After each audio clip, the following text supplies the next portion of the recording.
Hello friends, आप सभी का स्वागत है एमएस इंस्टीट्यूट में। मैं आशा करता हूं आप सभी बहुत ही अच्छे से होंगे और आप सभी अपने फाइनल बोर्ड एग्जाम की तैयारी मन लगाकर कर रहे होंगे। तो फ्रेंड्स, आज के क्लास में मैं आपको बताने वाला हूं क्लास 12th हिंदी का टॉप गेस ऑब्जेक्टिव क्वेश्चन, जो आप सभी के एग्जाम में 100% श्योर है कि यहाँ से बहुत सारा क्वेश्चन पूछे जाएंगे। तो इसीलिए आप सभी आज की क्लास को भूल से भी स्किप नहीं कीजिएगा, लास्ट तक देखिएगा और हर एक क्वेश्चन को आप सभी आज के ही क्लास में अभी याद कर लीजिएगा। ठीक है फ्रेंड्स, अगर आप सभी को हिंदी में बेहतर मार्क्स लाना होगा ना, तो ये क्वेश्चन आपको याद करना ही पड़ेगा। ठीक है, तो इसीलिए आप सभी इस क्लास को भूल से भी स्किप नहीं कीजिएगा। ठीक है, तो चलिए हम लोग क्लास को शुरू करते हैं। देखिए, आपके स्क्रीन में पहला क्वेश्चन आ चुका है। तो अब सबसे पहले आप सभी एक बार वीडियो को लाइक करके अपने दोस्तों में शेयर कर दीजिए और चैनल से अगर नए जुड़ रहे हैं तो चैनल को भी सब्सक्राइब कर लीजिएगा। ठीक है, सब्सक्राइब करके बेल आइकन प्रेस जरूर कर लीजिएगा ताकि आने वाली क्लासेस का नोटिफिकेशन आप सभी को मिलते रहे। ठीक है, क्योंकि आने वाली क्लासेस आप सभी के लिए बहुत ही इंपॉर्टेंट है फ्रेंड्स। ठीक है, तो आप सभी सब्सक्राइब करना बिल्कुल भी नहीं भूलिएगा। तो देखिए, आपकी स्क्रीन में पहला क्वेश्चन पूछा गया है, अधिकतम का विलोम है। बताना है यहाँ पर अधिकतम का विलोम क्या न्यूनतम होगा, कम करना होगा, कमी होगा, छोटा होगा। इसका राइट आंसर बताइए। विलोम किसको बोलते हैं? उल्टा शब्द को बोलते हैं। तो अधिकतम का उल्टा क्या होगा? न्यूनतम होगा। ठीक है, तो फ्रेंड्स इसका राइट आंसर ये हो जाएगा। नेक्स्ट दूसरा नंबर देखिए, यहाँ पर पूछा गया है, कृष्ण का विलोम है राधा, गोरा, श्याम, काला। तो राइट आंसर आपको याद रखना है फ्रेंड्स, कृष्ण का जो उल्टा होता है ये होता है राधा। ठीक है, राइट आंसर ये हो जाएगा। नेक्स्ट चलते हैं फ्रेंड्स, तीसरा नंबर, नवरत्न में कौन सा समास है? बताना है जो नवरत्न है ये कौन सा समास है? तत्पुरुष, कर्मधारय, द्विगु, द्विंदु। तो आप याद रखिएगा फ्रेंड्स, नवरत्न जो है ये द्विगु समास है। ठीक है, राइट आंसर सी हो जाएगा। जितने भी फ्रेंड्स आज के क्लास को देख रहे हैं आप सभी क्या कीजिए, फटाफट से कमेंट बॉक्स में आंसर देते चलिए। ठीक है, 4 नंबर देखिए, पीताम्बर में समास है बहुव्रीहि, तत्पुरुष, अवयवी भाव, उसके बाद द्विगु। सो याद रखिएगा यहाँ पर पीताम्बर जो समास हो जाएगा ये बहुव्रीहि समास हो जाएगा। ठीक है फ्रेंड्स, इसका राइट आंसर ये हो जाएगा। नेक्स्ट 5 नंबर देखिए, अदरक शब्द का लिंग निर्णय करें। स्त्रीलिंग, पुल्लिंग, उभयलिंग, इनमें से कोई नहीं। तो अदरक कौन सा लिंग होगा फ्रेंड्स? तो आप याद रखिएगा अदरक जो है पुल्लिंग है। ठीक है, राइट आंसर यहाँ पर बी हो जाएगा। नेक्स्ट 6 नंबर क्वेश्चन देखते हैं, मुक्ति बोध का पूरा नाम क्या है? तो ये हर स्टूडेंट को पता है कि मुक्ति बोध का पूरा नाम क्या है। तो गजानन माधव मुक्ति बोध है। ठीक है, जिसको याद नहीं है आप सभी याद कर लीजिएगा, मुक्ति बोध का पूरा नाम क्या है? तो गजानन माधव मुक्ति बोध है। ठीक है, नेक्स्ट चलते हैं फ्रेंड्स, 7 नंबर पूछा गया है कि पुत्र वियोग शीर्षक के कवियत्री का नाम क्या है? सुभद्रा कुमारी चौहान, महादेवी वर्मा, मीराबाई, इनमें से कोई नहीं।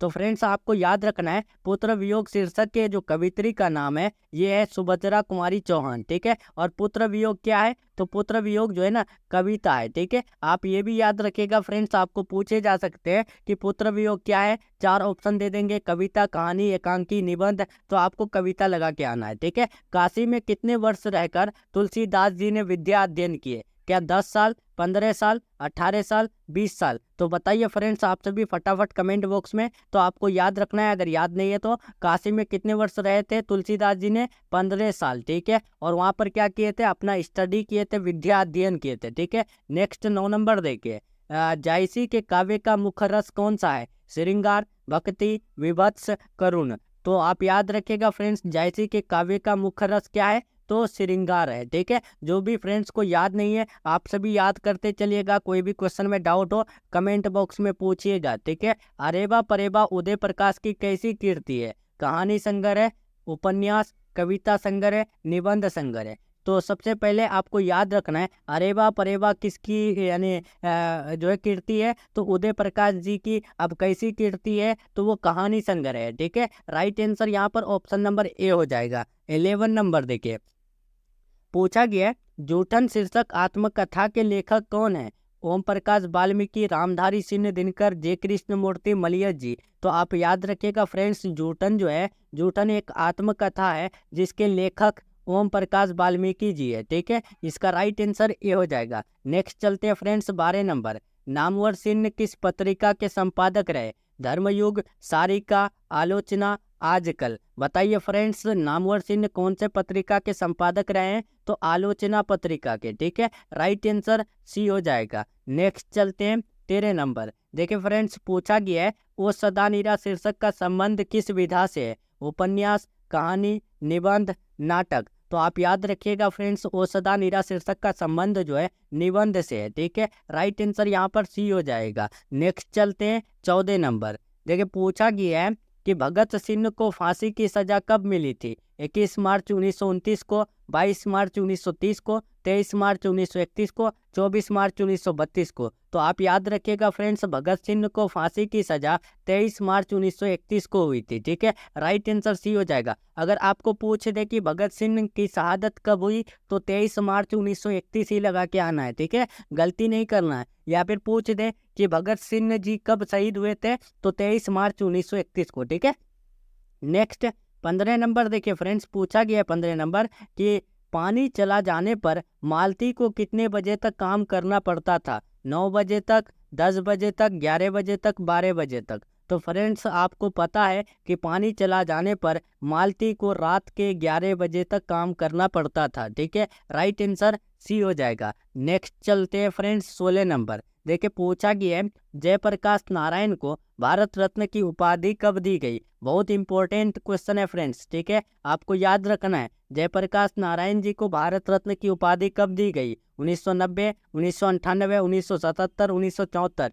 तो पूछा गया क्वेश्चन है, आपको ध्यान रखना है, याद रखना है, 1998 में मिली थी। ठीक है, नेक्स्ट चलते हैं फ्रेंड्स 17 नंबर। पूछा गया है जयप्रकाश नारायण के स्वास्थ्य पर निगरानी रखने वाले डॉक्टर का नाम क्या था? Doctor Rahman, doctor Irfan, doctor मकबूल, डॉक्टर एजाज। तो फ्रेंड्स, आप सभी फटाफट बताइए, जयप्रकाश नारायण के हेल्थ पर निगरानी रखने वाले डॉक्टर का नाम क्या था? तो डॉक्टर रहमान था। ठीक है, भूलना नहीं है, आपको बस याद रखना है। ठीक है, कोई भी क्वेश्चन में आप सभी को डाउट हो, कमेंट बॉक्स में पूछिएगा जरूर। ठीक है, और आप सभी अगर चाहते हैं बोर्ड एग्जाम में बेहतर मार्क्स लाना, अगर आप आर्ट्स, कॉमर्स, साइंस किसी भी स्ट्रीम से हैं और आप चाहते हैं कि 100% लर्ने वाला गेस मिल जाए तो अच्छा होगा, तो आप सभी इस नंबर में कॉल मैसेज कीजिएगा। ठीक है, आपको 100% लर्ने वाला गेस क्वेश्चन मिल जाएगा, जो कि एक सब्जेक्ट का जो है ना प्राइस सिर्फ 30 रुपया है। ठीक है, अभी जो है ना मौका है, आप सभी कांटेक्ट करके ले सकते हैं। ठीक है, तो आप सभी देरी मत कीजिए, आप सभी फटाफट लेकर के अपना जो है ना तैयारी को बेहतर कर लीजिए। जो क्वेश्चन दिया जाएगा श्योर है कि आप सभी 400 प्लस लेकर आ सकते हैं, अगर आपका राइटिंग लेवल बेहतर है तो। ठीक है, तो आप सभी अभी के अभी कांटेक्ट कर लीजिए। ठीक है, देखिए बालकृष्ण भट्ट की रचना निम्न में से क्या है?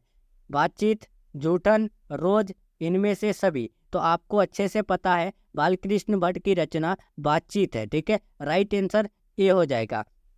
जूठन किसका है प्यारे बच्चों? तो जूठन जो है ओम प्रकाश वाल्मीकि जी का है। अब यहाँ पर बताइए रोज किसका है? तो रोज जो है ना अज्ञे जी का है। किसका है? यहाँ पर देखिए अज्ञे जी लिखते हैं। ठीक है, अज्ञे जी का है। ठीक है, आपको याद रखना है। नेक्स्ट चलते हैं फ्रेंड्स 19 नंबर। 19 नंबर पूछा गया है नगर शब्द का विशेषण होगा नगरी, नागरिक, नगरवासी, नागर। तो फ्रेंड्स, आपको याद रखना है, नगर शब्द का जो विशेषण होगा नागरिक होगा। ठीक है, राइट आंसर बी हो जाएगा। नेक्स्ट चलते हैं फ्रेंड्स 20 नंबर। ग्राम शब्द का विशेषण होगा गवार, ग्रामीण, गवारू, सभी। तो आप याद रखिएगा फ्रेंड्स, ग्राम शब्द का विशेषण जो है ना ग्रामीण होगा। ठीक है, नेक्स्ट 21 नंबर देखते हैं। पूछा गया है इतिहास शब्द का विशेषण होगा ऐतिहासिक, ऐतिहासिक, इतिहासक, ऐतिहासक।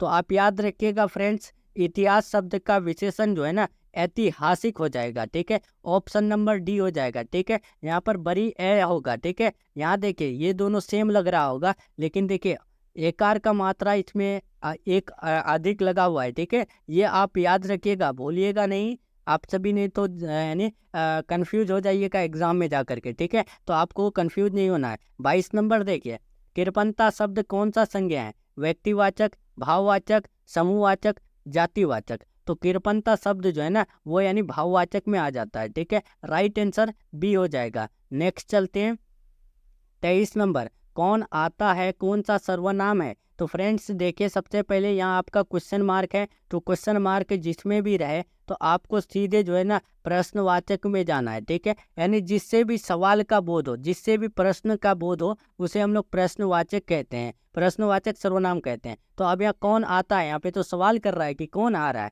तो यहाँ पे सवाल कर रहा है तो किस में आ जाएगा, प्रश्नवाचक में ना आ जाएगा। राइट आंसर ये हो जाएगा। नेक्स्ट चलते हैं फ्रेंड्स, 24 नंबर। नमक शब्द का विशेषण होगा नमकीन, नमकीला, निमकीन, निमकी। तो फ्रेंड्स आपको याद रखना है, नमक शब्द का विशेषण नमकीन होता है, ठीक है। राइट आंसर ये हो जाएगा। 25 नंबर देखिए फ्रेंड्स, पूछा गया है हिमालय का संधि विच्छेद होगा हिम प्लस आले, हिम यानी ही प्लस हिमालय, हिमा प्लस लय, उसके बाद हिमाल प्लस ए। तो आप याद रखिएगा, हिमालय का संधि विच्छेद जो होता है हिम प्लस आले होता है, ठीक है फ्रेंड्स, आपको याद रखना है, ठीक है। नेक्स्ट चलते हैं 26 नंबर। जगन्नाथ का संधि विच्छेद होगा जगन्नाथ, जगत हेलंत प्लस नाथ, जग प्लस अनाथ, सभी। तो फ्रेंड्स आपको अच्छे से पता है कि जगन्नाथ का संधि विच्छेद जगत हेलंत प्लस नाथ होता है। राइट आंसर बी हो जाएगा। नेक्स्ट चलते हैं फ्रेंड्स 27 नंबर। देखिए, मामा शब्द का विशेषण क्या होगा, ममेरा, मामिया, ममियारी, या फिर इनमें से कोई नहीं। तो आप याद रखिएगा, मामा शब्द का विशेषण ममेरा होता है। राइट आंसर ए हो जाएगा। नेक्स्ट चलते हैं फ्रेंड्स 28 नंबर। कौन सा शब्द जो है द्रव्यवाचक नहीं है, सोना, चांदी, पानी, या फिर गुच्छा। तो द्रव्यवाचक किसे कहते हैं, द्रव्यवाचक जो है ना उस संज्ञा को कहते हैं जिसको हम लोग माप या तौल सकते हैं परंतु गिन नहीं सकते हैं। तो बताइए, सोना को हम लोग माप या तौल सकते हैं आराम से, लेकिन गिन नहीं सकते हैं। चांदी को यानी माप भी सकते हैं, तौल भी सकते हैं, लेकिन गिन नहीं सकते हैं, ठीक है।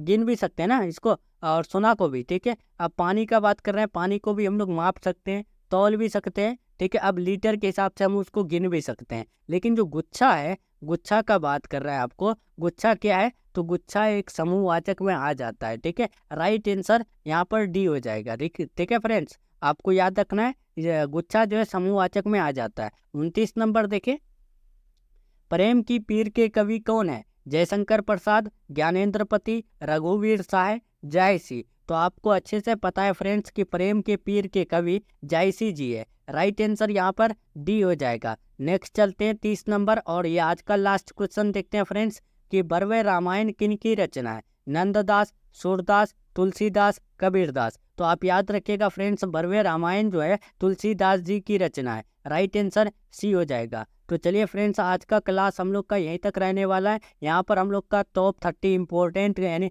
ऑब्जेक्टिव क्वेश्चन हिंदी का कंप्लीट हो रहा है। क्लास कैसा लगा कमेंट में ज़रूर बताइएगा, और ईमानदारी के साथ बताइएगा कमेंट बॉक्स में 30 में से आप लोग को पहले से कितना पता था, या फिर आप सभी कितना सही किए, ठीक है। तो चलिए मिलते हैं हम लोग नेक्स्ट क्लास में नेक्स्ट टॉपिक के साथ। और हाँ, गेस क्वेश्चन के लिए कॉन्टैक्ट जरूर कर लें, ठीक है। अभी समय है अपना तैयारी को बेहतर करने का, ठीक है। तो कॉन्टैक्ट जरूर कर लें। Take care, thanks for watching.